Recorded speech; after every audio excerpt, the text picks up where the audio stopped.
It turns out the Great Pyramid of Giza might be way older than we think, like over 20,000 years old. That's older than farming or written language. But then, who built such astonishing monuments? Were those even human? Italian researcher Alberto Donini based his idea on something called the relative erosion method.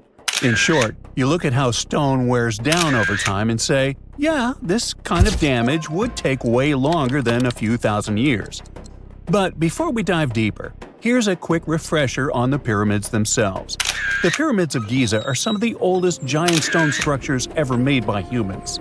2 of them are still the tallest pyramids ever built in the ancient world, and the Great Pyramid of Khufu is the tallest of the 3. There's one more reason why that Great Pyramid is special. It's the only one of the original 7 wonders of the ancient world that's still standing today. Now, these pyramids weren't built in one sudden aha moment. A lot of people over many generations worked on them, and you can see their progress over time. Early pyramids have mistakes, weird angles, and structural issues. As for the later ones, they get cleaner and more efficient. It looks like the builders were slowly figuring things out. Each generation solved new engineering problems and got better at it. It's like updates to a smartphone. Each new version is smoother and more advanced. This brings us to the big questions. How old are the pyramids? And who built them? Oh, and how on earth did people move and stack stones that weigh as much as trucks without modern machines? Well, so far we have pretty solid evidence for the general timeline and the workers involved in the process. But the exact construction methods are still debated. And that's why claims like this 20,000-year-old pyramid idea get so popular. Most historians stick with the traditional dating, around 4,500 years old. Now let's get back to the relative erosion method. Wind, rain, heat, cold, they all slowly eat away at rock. And the longer a stone sits outside, the more damage it collects. Like how an old sidewalk looks way rougher than a brand new one. And the Great Pyramid wasn't always rough and blocky. It used to be wrapped in smooth white limestone. But after a big earthquake in the year 1303, Egyptians pulled off the outer stones and used them to rebuild Cairo. That's why parts of the pyramid have only been exposed to the weather for about 675 years. At the base of the pyramid, there's a limestone pavement. Some of it was hidden under those casing stones for thousands of years and only got exposed after they were removed. Right next to it, there's pavement made of the same stone, but it has been exposed since the day the pyramid was built. These different amounts of time in the open turn the pyramid into a natural stopwatch. Basically, Donini looked at 2 parts of the same stone, asking a simple question. If this much damage happened in 675 years, how long would it take to make that much damage? To get the answer, he didn't examine just one spot. He checked 12 different places around the pyramid, because stone doesn't wear down evenly everywhere. Some areas get more wind, others are exposed to more sun, and some may have tiny cracks that speed things up. Because of that, the numbers he got were very different. Some spots made the pyramid seem pretty young. Other spots made it seem crazy old. So instead of picking one number, he averaged them all together. And when he did that, the average came out to around 25,000 years old. If that estimate is even a bit close, it would mean the pyramid was built way earlier than we think, somewhere around 2300 BCE. Now, Donini doesn't claim this is an exact date. According to his analysis, there's a strong chance that the pyramid is much older than traditionally believed, but it's not a guarantee. So, it's no wonder that a lot of experts strongly disagree with this theory, which makes it controversial. Now, that's a great thing about science. It's based on facts, not whatever is popular at the time. But let's sneak a peek inside these mysterious ancient pyramids. The Great Pyramid is the oldest of the 3 famous pyramids of Giza, and it's also the biggest. It was built as a tomb for Pharaoh Khufu, who ruled during Egypt's 4th dynasty. If you've ever heard the name Cheops, that's just the Greek version of Khufu's name. Basically, same guy, like Robert versus Bob. Right next to the Great Pyramid, there are 2 more large pyramids. Those weren't some random projects, they were built for Khufu's family. All 3 were constructed during Egypt's Old Kingdom, spread out over 3 generations of rulers. We really can't pin down the exact dates because we don't have enough evidence. Historians have to piece the whole story together with the help of ancient records, inscriptions, and radiocarbon dating, like assembling a timeline from half-burned notes and faded receipts. One big mystery is whether each pharaoh lived long enough to see their pyramid finished.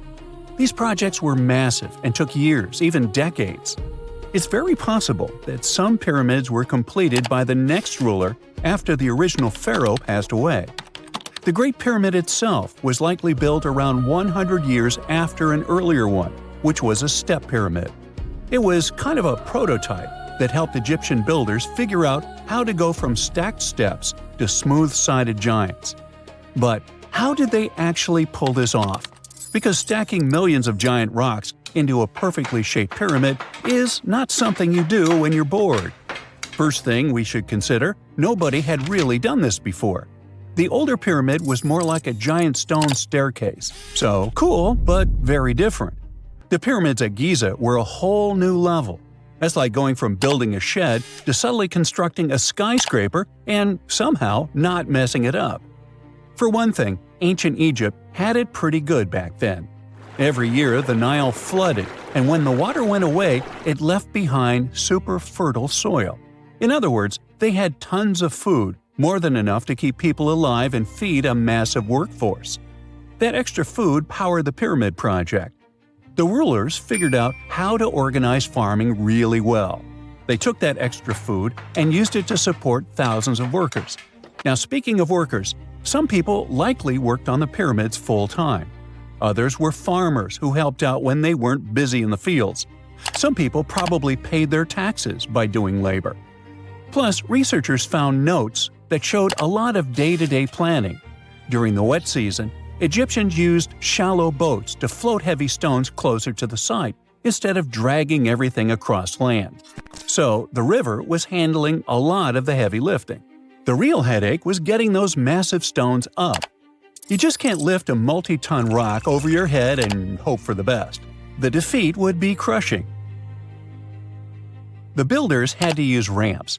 But if you build one long straight ramp from the ground all the way to the top of the pyramid, that ramp would be so huge it'd be like another pyramid. Like, congrats, you built the wrong pyramid first. So because of that, people came up with other ideas. Maybe the ramp wrapped around the outside, spiraling up like a parking garage. Or maybe the ramp was hidden inside the pyramid, which sounds cool and mysterious, but there's not great proof for it yet. What helped a lot was a discovery of an old stone quarry called Hatnub from the same time period. Archaeologists found a super steep ramp system that everyone used to think was impossible. It had holes for wooden posts on the sides, and workers probably used ropes and sleds to drag huge stone blocks uphill. Just imagine a group of people hauling a sled while looping ropes around posts for extra leverage. It's like ancient gym bros doing leg day non-stop. If the pyramid builders used something like that, it means the ramps didn't need to be massive. They could be way shorter and steeper. In any case, the mystery of the pyramids is far from solved. Maybe one day, someone will discover the rest of the tale. Secant, cosine, tangent, sine, 3.14159. Yeah, that was the cheer we heard coming from the trigonometry club back in the day. For the rest of us in math class, terms such as sine, tangent, and pi were just bewildering. Who invented these and why? Was their only purpose to make it harder for students? Well, not quite. Trigonometry was invented by the ancient Egyptians. They needed this knowledge to construct pyramids, and they did a pretty good job too. The Great Pyramid in Giza still stands today, some 4,500 years after it was built. No recalls either. So let's get out of that classroom and on a journey through time to reveal the secrets behind the ancient Egyptians' precision. Here you are, standing on the Great Pyramid's construction site, some 9 miles from Cairo. Well, the city still isn't there, as you're surrounded only by the desert and teams of construction workers. They're transporting large stone blocks weighing 2.5 tons each. They're inside a wooden sled that sits on large rollers. A crew of 8 men rolls these blocks along the ground. You immediately think of the rollers on a supermarket cash register. The principle is exactly the same, but the scale is greater, much greater. Scientists estimate that the Egyptians used 2.3 million such blocks in the Great Pyramid alone. And the block in front of you is one of the lighter ones. The heaviest of them weighed up to 15 tons. But where did all these blocks come from? Most of them originated from quarries around Giza. It's not that impressive, you think, but wait until you hear how ancient engineers transported the granite used in construction over 500 miles to the pyramid. There were no railways or highways back then, but the mighty Nile was always there. Researchers even believe that the Egyptians dug a canal to connect the Nile directly to the pyramid's construction site. All they had to do then was to wait for the flood season to begin, and voila! The rising water levels floated the heavy stone blocks for them. But how did they lift the enormous stones on dry land to stack them up to the top? Did they use oversized cranes? Well, ancient Egyptians worked around this problem, literally speaking. One of the workers is now pointing to the giant ramp going around the pyramid they're building. This is how a mountain road zigzags its way to the top. If the ramp went directly to the top of the pyramid, then workers couldn't pull the stone blocks along it. It would be too steep. Scientists have calculated that 8% could be the maximum incline. So ancient Egyptians just extended the ramp around the pyramid. Again, these are all theories, as the ramp could have been inside the pyramid, as some researchers suggest. The exact building method is still a mystery, guarded by the Sphinx. That's its real name, right? Wrong. As the Great Sphinx is just the statue's alias. You know, the name writers take when they want to hide their true identity, or a singer's stage name. The Sphinx's real name, translated from Egyptian, means Horus in the horizon. That was the name for the Egyptian deity of the sky. The trail of mystery doesn't end there. As a man walks past you with a bucket of paint, he's going to add a touch of color to the Great Sphinx. Researchers found specks of this red color next to its ear. That was some strong paint, as it survived for thousands of years. You are now standing straight in front of the Sphinx. You look up. It's very tall, right? 66 feet to be precise. Now resist the urge to take a selfie. You can do it. Now you notice something else. It looks like the Sphinx is in the center of a giant triangle in the back. That's one side of the Great Pyramid. And no, your eyes are not playing tricks on you. The Sphinx really does sit in the center of the pyramid's lateral face. Here's where math comes in handy. A pyramid has 4 sides, called lateral faces. There's also a 5th face, the base, but that's not visible. It's, wait for it, face down. The Sphinx has one last mystery to reveal: its age. Scientists agree that Pharaoh Khafre built the Sphinx. He ruled after his father, who had built a great pyramid nearby. So both structures were finished around the same time. Let's talk about numbers again. You've heard of Cleopatra, the Egyptian princess described as a woman of great beauty. Hello? She saw the pyramids, but she lived closer to the time of the first iPhone than the time of the people who built the pyramids. Fascinating, right? You can see thousands of people around you. They're working hard to build the pharaoh's tomb. But how many of them are there exactly? One Greek philosopher estimated there were as many as 100,000 workers. Seems like an okay number for such an enormous structure, but it can't be true. Science simply can't back up this number. Egyptologists put the total number of workers at 30,000. And yes, Indiana Jones was one of them, at least on the big screen, but he showed up late. Egyptologists know a lot about the pyramids, but not everything. Not because they don't want to, but because they haven't yet dug up enough evidence. They can only guess how the building process went. First, engineers would arrive to choose the right spot and do the necessary measurements. That's why they needed all that complicated math. Then, it's time for sourcing the material, the large stone blocks I mentioned earlier. When boats deliver them to the site of the future pyramid, workers can finally do their thing. They operated in smaller groups, but there were at least 2,000 of them chiseling and carving away at any given time. Sounds like a typical construction site today? Well, that's because it is, just thousands of years ago. It's amazing what ancient Egyptians were able to achieve with just copper and stone tools. The pyramid is now complete in front of you. But is it the same pyramid we see today? Why is this structure shining bright in the desert sun? Isn't it supposed to be a dusty yellow color? Well, no. Human activity and the elements have completely stripped the outer layer of stones over time. Expert craftspeople polished these blocks using nothing but stone and sand. The end result was a smooth and shiny rock. On the day it was completed, the Great Pyramid of Giza was a perfect triangle of light. Its polished sides acted like giant mirrors, reflecting the powerful Egyptian sun. This is the point where you should put your glasses on, and that shiny thing you see at the pyramid's very top is actually gold. The capstone at the top of the pyramid is called a pyramidion. It was covered in sheets of gold. As you can guess, these were the first stones to disappear. Let's make another stop before we get you back to your classroom. We travel to the British Isles, and no, Stonehenge isn't our destination. It is Newgrange in County Meath. Scientists estimate that the ancient peoples of Ireland built this stone monument around the year 3200 BCE. This makes it older than both Stonehenge and the Great Pyramid in Giza. The function of the circular mound in Newgrange is the same as the one of the Great Pyramid and equally mysterious. The estimated amount of loose stone present in the valley is over 220,000 tons. And it's not just randomly thrown on a pile. The order in which the stones are set makes the structure water-resistant.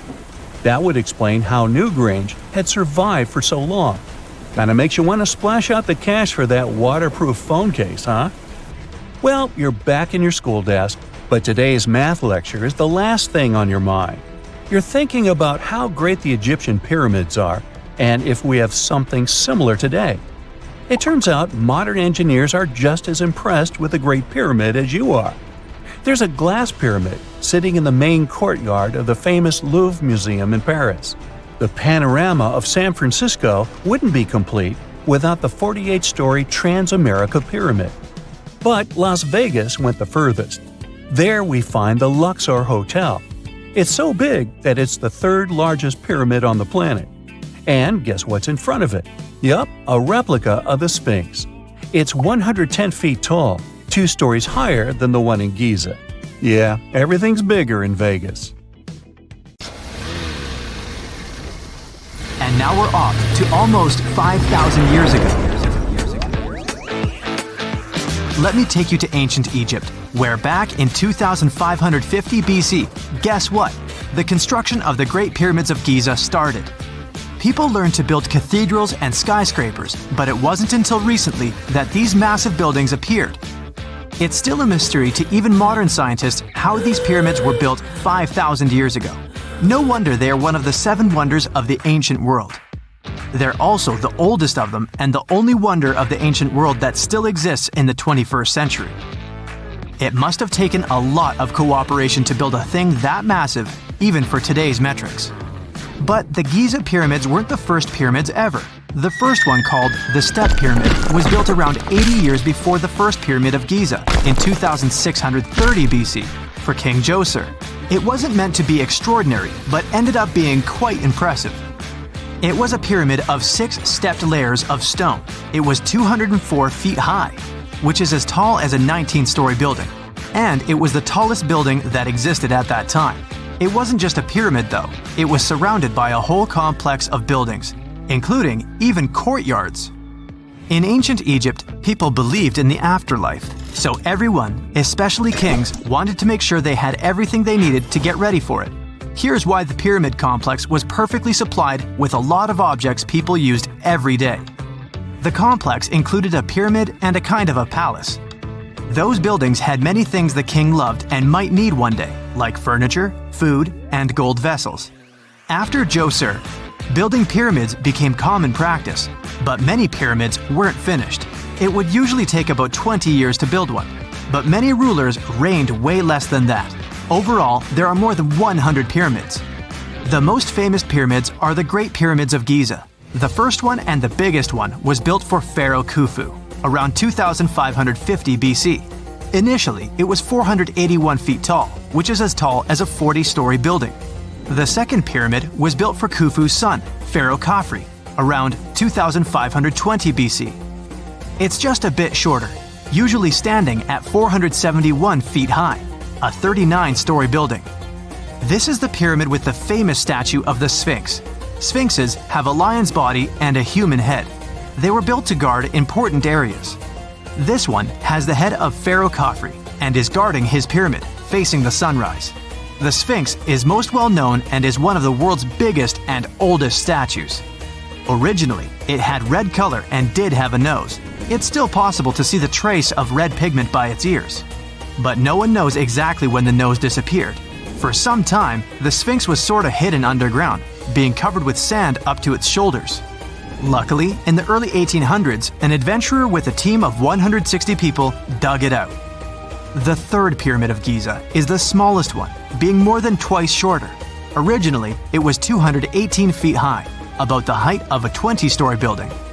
Built in 2490 BC, it was a pyramid for Khafre's son, Menkaure. The pyramids are designed to align with the points of the compass, and their sides symbolize the rays of the sun. But back at the time, there were no compasses. Ancient Egyptians figured out the directions themselves, and with amazing precision. To align the pyramids, they used two constellations. Originally, the pyramids were covered in smooth white limestone and had a gold-silver top to reflect the sun. Later, the white limestone was taken from the pyramids by other kings and used for other buildings.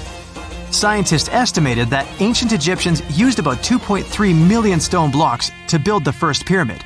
Each block weighed more than 1 ton. This is the weight of a rhino. Some blocks were even bigger, being almost as heavy as an elephant. 4.5 millennia ago, there was no modern equipment to help build it. There were no machines, no wheels, and even no steel. The only metal available to them was copper. Even today, scientists aren't sure how the Egyptians managed to build the pyramids. There are no records left that would shed light on it.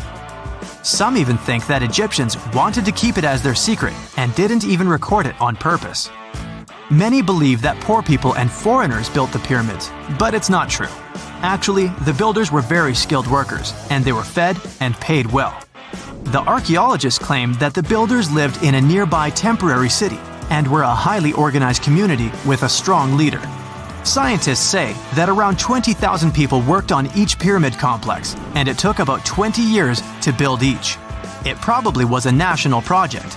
The construction site was large in resources, and food and essentials were likely to be contributed from all parts of Egypt. Even with all that support, it remains unclear how people managed to cut, transport, and assemble those huge stones. One of the theories suggests the stones were most likely transported on boats down the Nile River.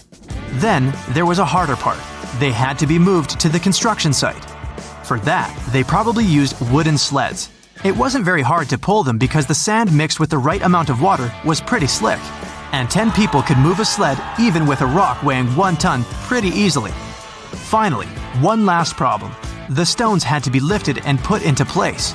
Archaeologists have discovered the remains of the ramps system that dates back to when the pyramids were built.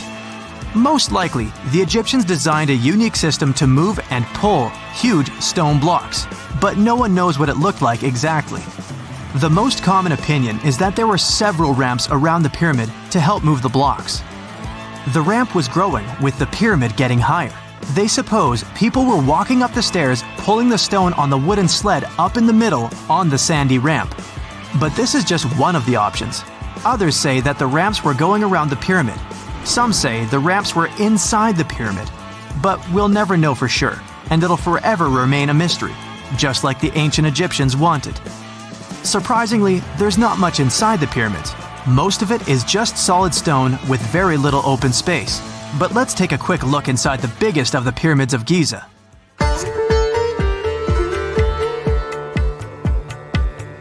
From the entrance, there are 2 stairs, one going down and the other one going up. The descending one takes you to a chamber located underground.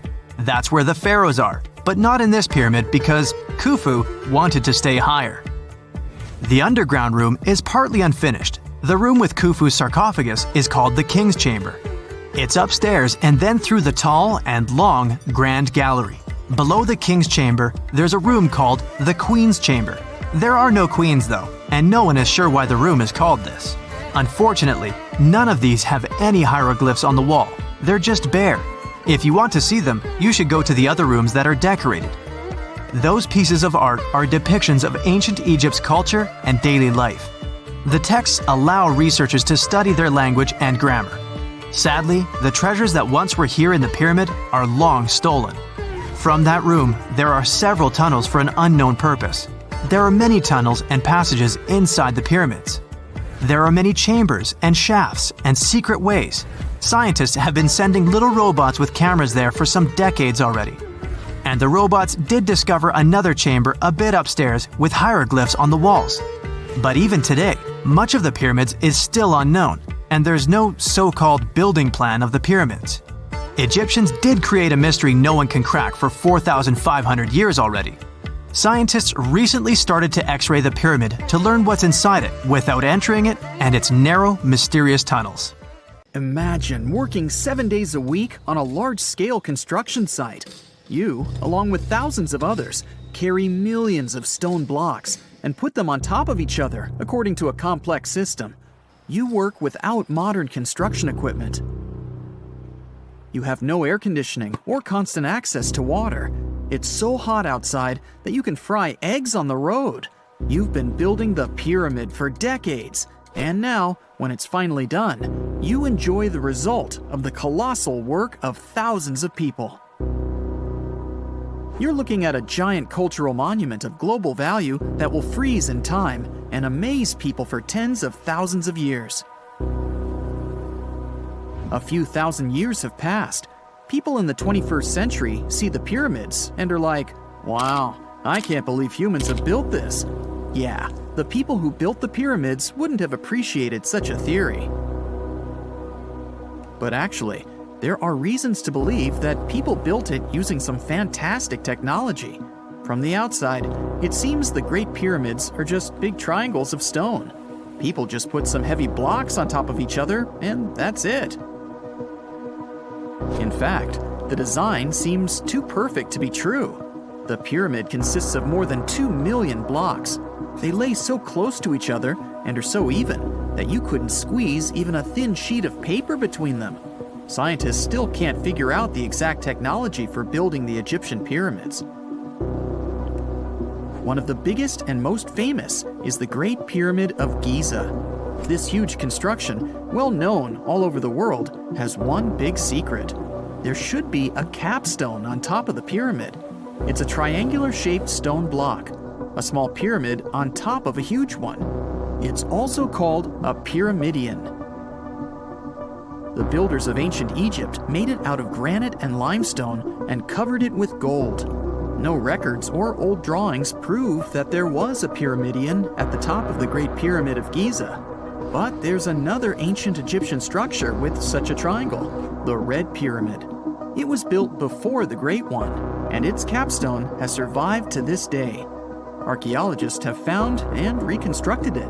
But where could the capstone of the Great Pyramid be? It's a mystery that still has no answer. Some are sure that some thieves have stolen it from the top. Maybe they just climbed up and pushed the pyramidion down. It makes perfect sense. The capstone was probably the most valuable element of the pyramid. Many scientists and archaeologists still don't know its exact purpose. Some believe that this peak covered with gold glorified the pharaohs. The capstone reflected moonlight at night and illuminated the entire space around it. During the day, the capstone reflected sunlight with its shiny surface. You could have noticed it from afar. The top of the pyramid was a kind of guiding star for lost travelers. All other stone blocks of the pyramid consist of limestone. People polished them to make them look shiny. In the past, they were even glowing and reflected light. You could see glowing pyramids from space, although they looked like tiny lights. Over thousands of years, winds, sandstorms, and rains have changed the pyramid's appearance. If people had taken care of them all this time, they would have looked like something out of science fiction movies or the pyramids from Las Vegas. But unfortunately, we will never see their original appearance. Some archaeologists and scientists believe that the capstone could absorb the sun's energy and distribute it evenly throughout the pyramid. No one knows precisely why the Egyptians needed this technology. There's a theory the pyramids are ancient energy systems. The pharaohs applied this energy to use some unique technologies that were more advanced than all the achievements of the 21st century. And the triangular shape of the pyramids was ideal for boosting this electromagnetic energy. In theory, solar radiation, or electromagnetic forces, accumulated at the top of the pyramid, filled the inner rooms, and then went down the walls to the base. Any surface distortion could prevent the flow from spreading, so they had to create a perfectly smooth surface. That's why they installed the blocks so that nobody could squeeze a needle or razor blade between them. Many people believe in this theory because they built the pyramids from limestone. This material can hold energy inside itself. In the inner part, they created granite deposits to cause air ionization, that is, to create an electric charge. They also dug channels under the pyramid for water to transmit electricity. And at the top, they put a gold capstone, the best conductor of electricity. So, this is how you get a great power generator. Different cultures used similar technologies to create electricity all over the world. But these are all theories. If it had been working, humanity would have used these technologies today. There are mentions of the metal industry, chemistry, engineering, physics, mathematics, and astronomy in some ancient records. Most scientists don't believe in all these things. We know the detailed stages of the technology's development in different cultures.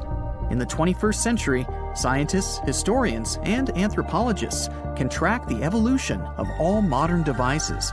If people had created some technological inventions in ancient times, the history of the world would have looked different.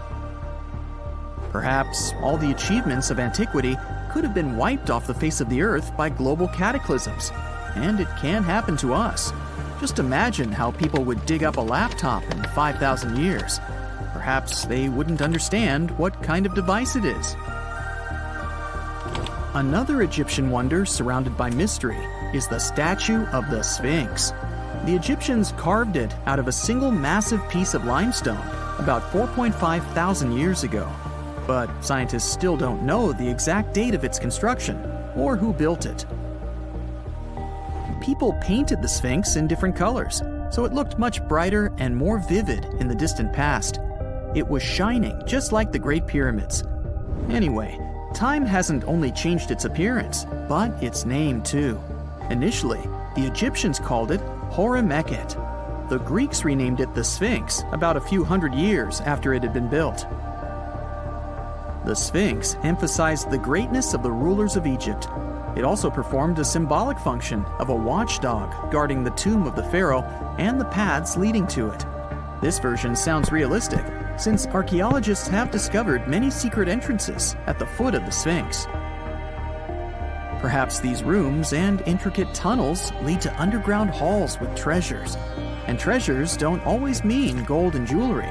According to legends and theories, the Sphinx guards the Hall of Records, the storage of all humankind's knowledge. The information about the ancient mythical state of Atlantis could be there. You can find many detailed maps of the internal dungeons of the Sphinx on the internet. They show structures 12 stories deep under the statue. It looks like a small city filled with gold, scrolls of knowledge, and various ancient artifacts. But don't believe all these maps. These are just theories. Several thousand years have passed, but people have very little information about it. Archaeologists know that there are still many strange and exciting things about the Sphinx that are still undiscovered. Some locals are afraid to research because they believe they can awaken something terrible from the underground depths. Therefore, it's mostly scientists from other countries who conduct the excavations. In 1998, Scientists discovered strange tunnels leading to empty rooms under the Sphinx. They realized that some people tried to get there through tunnels in the past, and maybe those people took all the treasures that were there. One of the legends says that some powerful artifact lays beneath the Sphinx. Its technology can change the whole world, but the locals are hiding it because it can damage the planet. Some believe that you can find evidence of unknown technologies painted on the granite walls in the pharaoh's tombs. But most likely, these paintings and signs tell us the myths and legends of ancient Egypt. But what if Egyptian symbols and drawings are detailed instructions for using ancient technologies? What if the locals that lived at that time thought, people in the future won't be able to get energy themselves. Let's leave some detailed instructions for them. Anyway, there are many riddles and theories. In reality, the search for answers is a dangerous undertaking, since it's not easy to get into the underground halls. Excavations can ruin the structure of the entire Sphinx. Any person inside the tunnels may get lost and never be able to find their way back. Besides, it costs a lot of money. Now, what would be awesome is if people could invent some device that could scan underground areas and show their detailed models.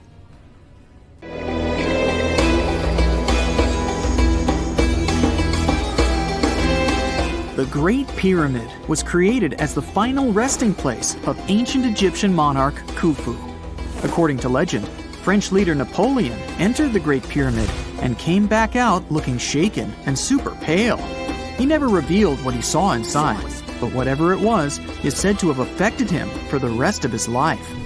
When Napoleon entered the pyramid, he would have walked through a super tight and ascending passageway. He'd then go through another passageway, known as the Great Chamber. This corridor would have been much taller than the previous one, and would have cobbles too. He'd then reach the King's Chamber, the centerpiece of the Great Pyramid, which was lined with huge blocks of granite. But it wouldn't have looked as grand as we might imagine. There are no hieroglyphics decorating its walls, as Egyptians only began decorating the burial chambers of pyramids much later on. The pharaoh's tombs deep inside the pyramid would have also been filled with treasures, from chunks of gold to the world's most expensive jewelry. But this would have all been looted a long time ago. The only thing that probably would have been left in there would have been a huge sarcophagus, which would have once contained the king's mummy. He'd also have to walk past the queen's chamber. This room most likely didn't hold any queens though, as pyramids were usually only built for one person. There are mysterious tunnels leading from here. To this day, no one is really sure what they're there for.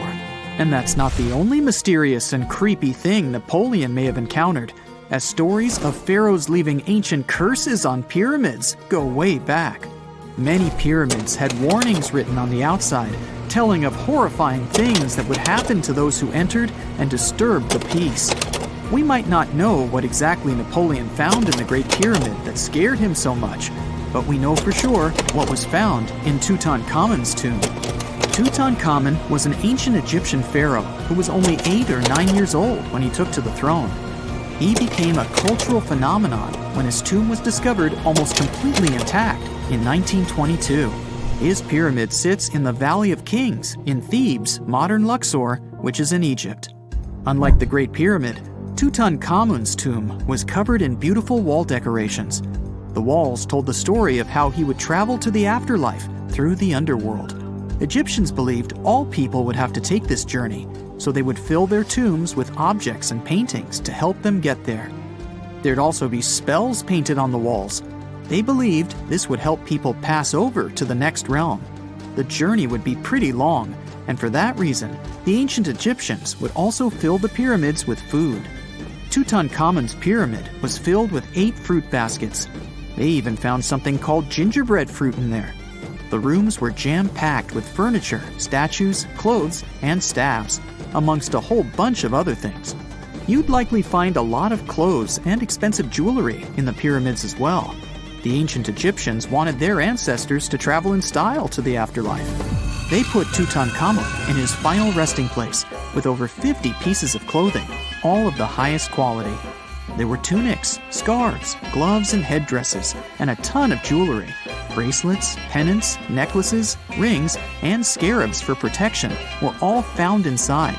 Each of them was made of gold or precious stones. There were also fans made of ostrich feathers to keep the old pharaoh cool in the hot Egyptian sun. But the temperature inside the pyramids never actually went above 68 degrees Fahrenheit.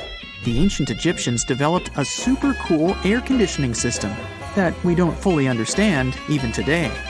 Tutankhamun's pyramid also contained 130 walking sticks made from ebony, ivory, silver, and gold to help him on his journey. There were 3 chariots hidden away in case he got tired of all the walking. They also put 11 boat paddles inside, but there was no sign of any boat. The pyramids would be littered with the pharaoh's favorite scents and perfumes. During the excavation of Tutankhamun's pyramid, it quickly became clear that it had been robbed during ancient times. There was damage to doors and traces of oils left in empty jars. It looks like someone raided the pyramid for gold and the scents, perfumes, and oils that had been left for King Tut.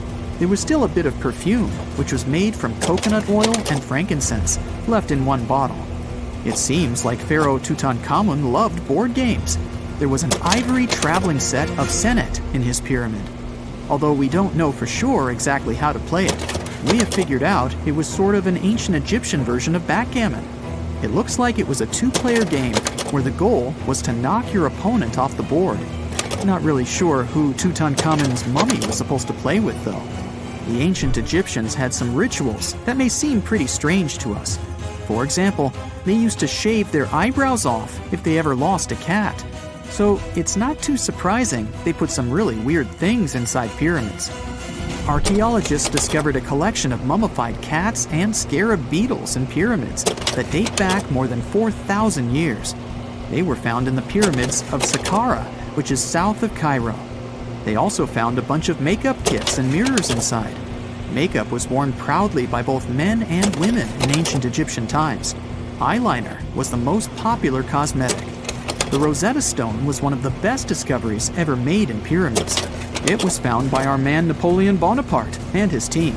It's a black granite rock that dates back to 196 BCE. It's transcribed in Greek, Demotic, and hieroglyphic.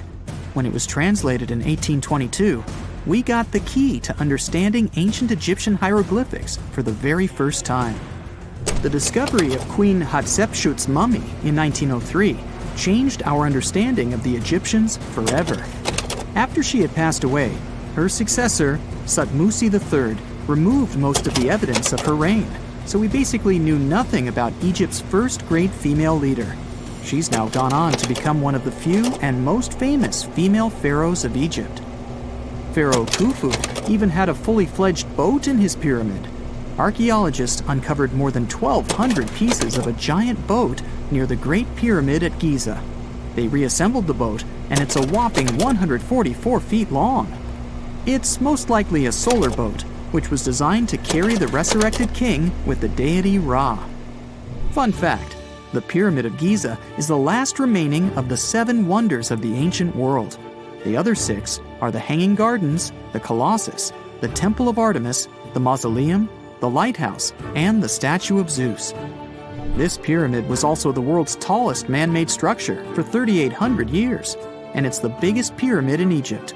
It took a staggering 2.3 million blocks of limestone, and some weighed as much as 80 tons. It took an incredible 100,000 laborers and a whopping 23 years to build. Its original height was a mega 480 feet. In 2017, archaeologists discovered something weird about Egypt's Great Pyramid. There's a hidden void that's at least 100 feet long, and no one really knows why it's there or what's actually inside it. The weird void is the first inner structure discovered within the 4,500-year-old pyramid since the 1800s. Scientists used cosmic rays to detect the massive hole, but are still no closer today to finding out what's inside.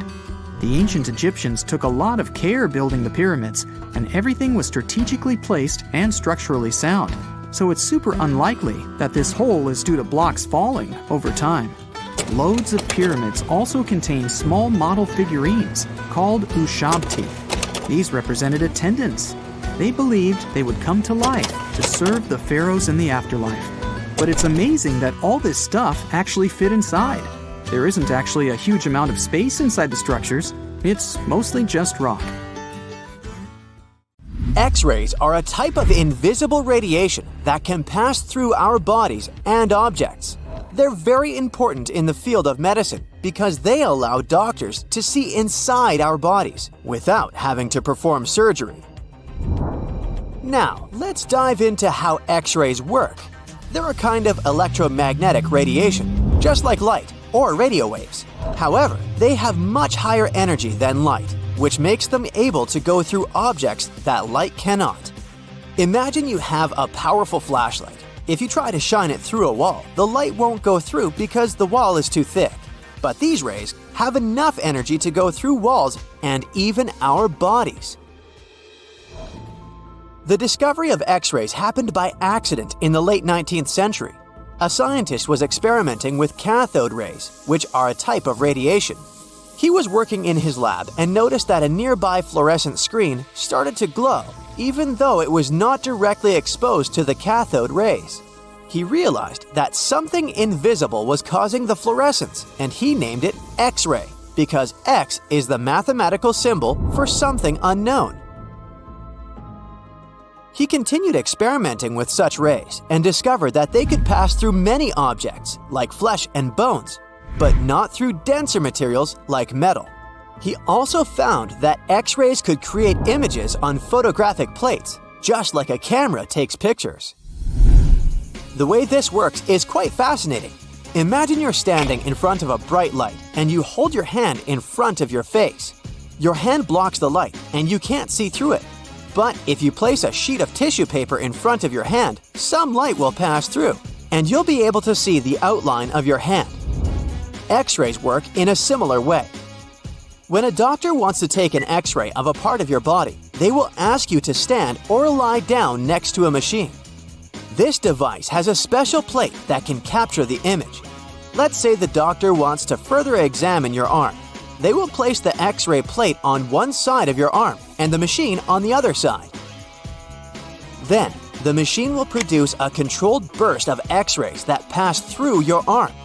Remember how we talked about the tissue paper allowing some light to pass through?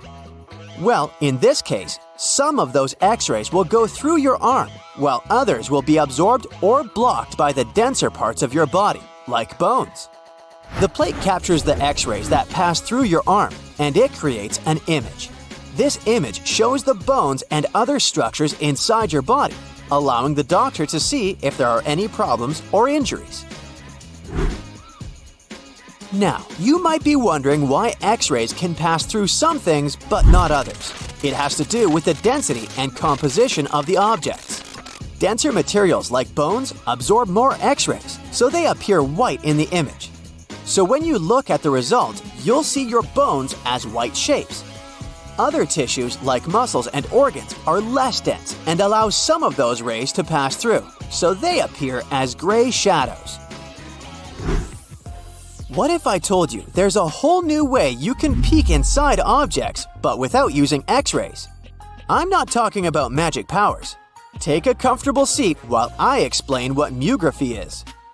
This fascinating scientific technique allows us to see inside objects and even beneath the Earth's surface using a special type of particle called a muon. These elementary particles are very similar to electrons, but they're much heavier. They are created high up in the Earth's atmosphere when cosmic rays, which are particles coming from space, collide with the air molecules.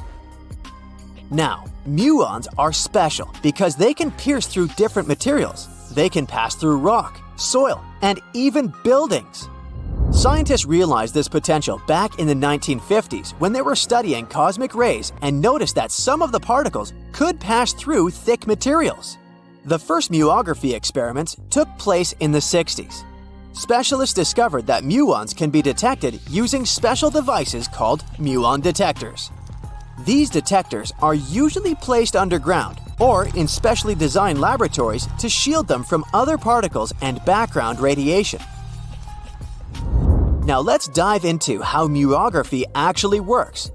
Imagine you have a large object, like a pyramid, a mountain, or even an ancient statue, and you want to see what's inside without damaging it. First, detectors are positioned around the object or in the area you want to examine. These detectors are sensitive to muons and can track their paths.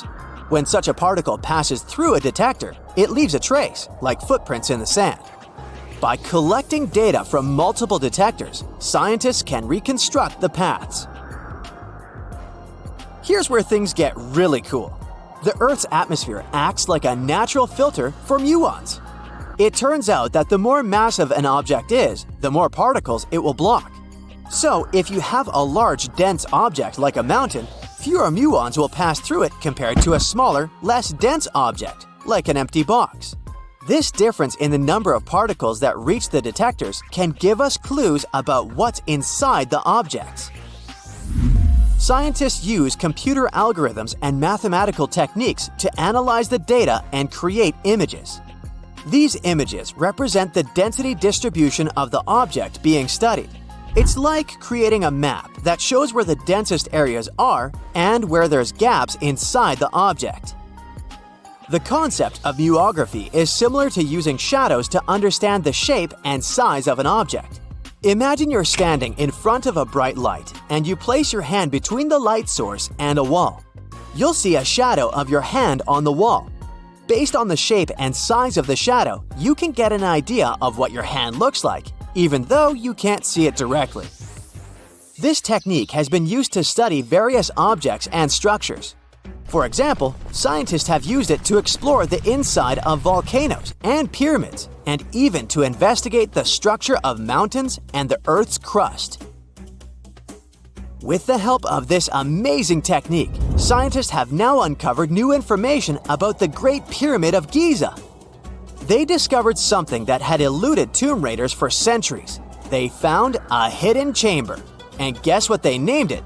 The Big Void. Yeah, I know, not the most creative name. They even used 3 different muon detection techniques just to be super sure that it was indeed a big, mysterious void inside the grandest pyramid of them all. Once news got out about this mind-boggling discovery, Egyptian authorities couldn't resist the temptation to explore further.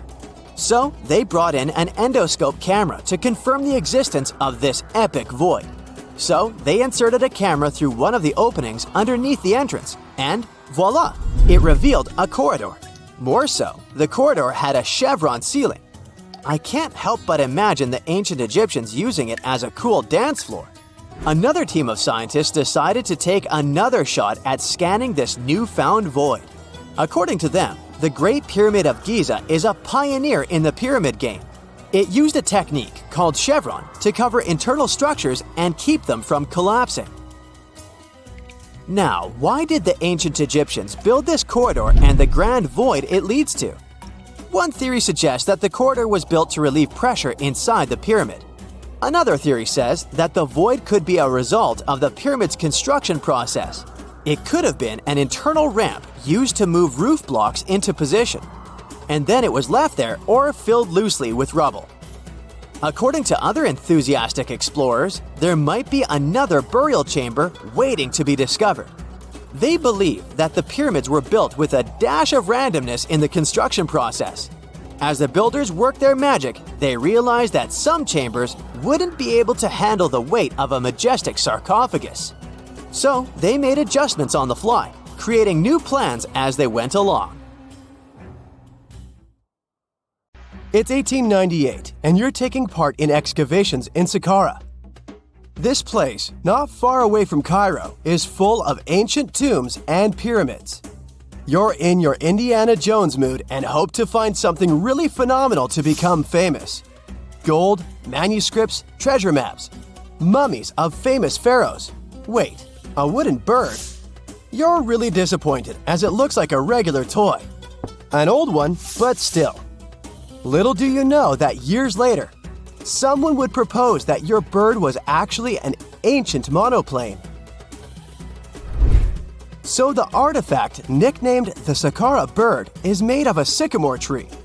The birdie has a wingspan of just 7 inches and weighs around 40 grams. A perfect original souvenir from Egypt, I would say. It's over 2,000 years old and looks pretty plain, without any carvings of feathers or other intricate ornaments.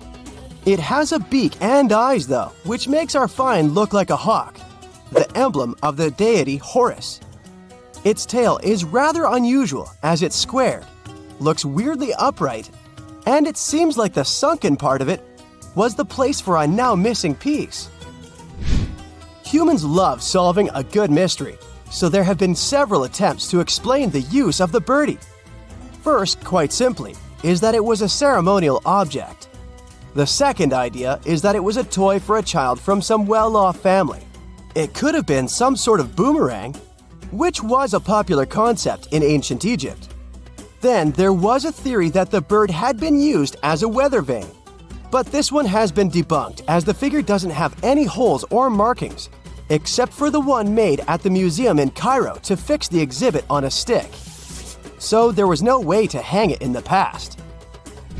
Almost a century after the bird was found, Egyptologist Dr. Khalil Masiha proposed a new theory that it could have been a model of a monoplane. He believed the bird was missing a horizontal tailplane. Otherwise, it had its wings set at a right angle, similar to that of modern planes. It could have worked to generate the aerodynamic lift necessary for flights. Dr. Masiha also claimed that it was common at that time to place miniature models of technological inventions in tombs. So, did the ancient Egyptians really invent the plane in 200 BCE? That would make the Wright brothers, who are considered the inventors of aviation, really upset. They made one of their first flights only in 1903. There's just one way to know for sure, and that is to test the model. But you know, the ancient museum in Cairo would unlikely let one of their cherished exhibits fly around like a toy. That's why glider designer Martin Gregory built a similar model, this time of balsa wood, and concluded that even with the missing tailplane, the plane wasn't much of a flyer. Case solved? Not really. This didn't sound convincing enough to the History Channel, so they invited an aerodynamics expert to build another replica of the bird. He tested it in weather conditions similar to those in Egypt and was impressed with the little plane's abilities. So, if they did invent the prototype of a plane back in the times of pharaohs, it would be a good example of an oupart. That's an out-of-place artifact, an object that's way ahead of its time in terms of technology or history. And the Saqqara bird isn't the only example of such a revolutionary concept. In 1901, a group of divers retrieved the Antikythera mechanism from an underwater shipwreck near the Greek island of Antikythera. It's been dubbed the world's first analog computer, and it's currently dated around 100 BCE. The bronze mechanism could tell the position of the sun, moon, planets, and stars, as well as the lunar phase, the dates of upcoming solar eclipses, and even the speed at which the moon moves through the sky. No one's sure who used it and how or where it was made. But it's obvious that it's extremely precise and way too advanced for its time. The first flushing toilets in the world were invented in the middle of the 20th century. Just kidding. The ancient Minoans on the Mediterranean island of Crete and the Indus Valley civilization both came up with this brilliant invention at the same time, around 4,000 years ago. The plumbing and sanitation were so well done that no one managed to design anything better until 2,000 years later. One ancient Minoan lavatory was discovered at the Palace of Knossos. It looks like it had a wooden seat set over a tunnel that directed water from a rooftop reservoir to an underground sewer. Other varieties got water from jugs. Only the super rich people could afford all this glory. So if you wanted to shop for real estate back then, the flushing toilet would be a telltale sign you were in the rich neighborhood. Automated doors became a cool, seemingly new invention back in 1931. But the technology behind them is actually much older. think the 1st century CE old. Mathematician and engineer Heron of Alexandria came up with a hydraulic system to open and close temple doors. To bring it into action, you need to light a fire to produce heat. There was a brass pot under the fire, half filled with water. The inventor connected the brass pot to containers that acted as weights. When the fire was burning, the water moved into the containers. They went down and pulled the ropes. It was nothing like a supermarket door that opens in front of you before you even have time to think. Heron's door took hours to open, and there was no way to stop the process. That's why they only opened the doors once a day before people entered the temple, to add some mysticism at the temple during ceremonies. Spooky. Looks like the first ever battery was invented in Baghdad around 2,000 years ago. A German archaeologist found this oval-shaped clay jar in 1938. Scientists are still not sure what purpose it served and who exactly invented it. There is a theory that it was used for electroplating objects with precious metals. When they filled it with a weak acid like vinegar, the battery produced around 1 volt of electricity. Another theory says it was a vessel for sacred scrolls. Would you like to buy contact lenses designed by Leonardo da Vinci himself? In 1508, he invented a glass lens with a funnel on one side. You were supposed to wear it with water inside to improve your vision. Sounds a bit uncomfortable, doesn't it? So, around a century later, French scientist René Descartes decided to improve the idea and make the cornea contact the future lenses. Contacts because they contact your eyes, get it? The glass tube with liquid did help improve vision, but blinking was sadly impossible. 2.5 centuries later, new technologies in the glass industry let scientists design contacts that would fit in the eye and even let the wearer blink. Thanks, guys! Still, those lenses were made of heavy blown glass and didn't let the eye breathe. About 50 years later, contacts became plastic, lightweight, unbreakable, and scratch-resistant, but still covering the entire eye. And then, in 1948, an English optical technician accidentally sanded down a plastic lens and figured out they'd still be in place even if they covered only the cornea. Imagine you're living in 19th century London and need to send a message to New York. It would have taken about 10 days to get there by ship. So when delivery time went from days to hours in 1858, it was a true sensation. The first message was sent by Queen Victoria herself. It was all made possible thanks to the transatlantic telegraph cable, running under the ocean. Sadly, the new cool invention only lasted a few weeks. It took years to bring it back to life.